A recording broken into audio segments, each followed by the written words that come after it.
जात पात के अंधियारे में समानता की अलग जगाने वाले रवि थे संत रविदास।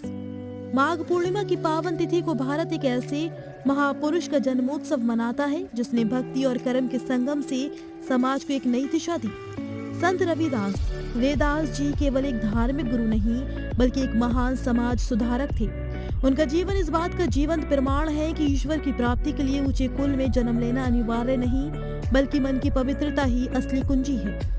मध्यकाल में जब समाज भेदभाव और ऊंच नीच की कुरीतियों से जूझ रहा था, तब संत रविदास ने अपने सरल भजनों और दोहों के माध्यम से प्रेम का संदेश फैलाया। उन्होंने स्पष्ट किया कि ईश्वर की नजर में कोई छोटा या बड़ा नहीं है। उनके शब्दों में रविदास एक ही नूर ते सब उत्पन्ना संसार, यानी पूरी सृष्टि एक ही ईश्वर के नूर से बनी है। आधुनिक लोकतंत्र जिस समानता और कल्याणकारी राज्य की बात करता है, उसकी नींव रविदास जी ने सदियों पहले अपने बेगमपुरा के विचार में रख दी थी। उन्होंने एक ऐसे काल्पनिक शहर की चर्चा की जहां ना कोई दुख हो, ना कोई कर हो और ना ही कोई भेदभाव।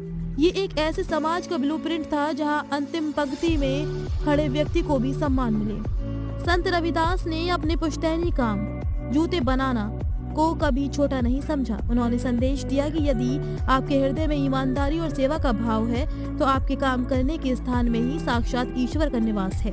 उनका वह प्रसंग आज भी प्रासंगिक है जब उन्होंने गंगा स्नान जाने के बजाय अपने काम को प्राथमिकता दी और कहा, मन चंगा तो कटौती में गंगा। संत रविदास की महानता का अंदाजा इस बात से लगाया जा सकता है कि चित्तौड़ की रानी मीराबाई ने उन्हें अपना गुरु माना था।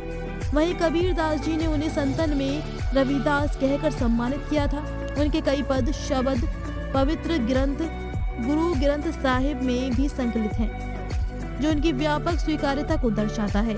आज के दौर में जब समाज फिर से वैचारिक बंटवारे का सामना कर रहा है, संत रविदास की शिक्षाएं सेतु का काम करती हैं। उनकी जयंती महज एक पर्व नहीं बल्कि इस संकल्प का दिन है कि हम जाति और धर्म से ऊपर उठकर मानवता को सबसे बड़ा धर्म माने।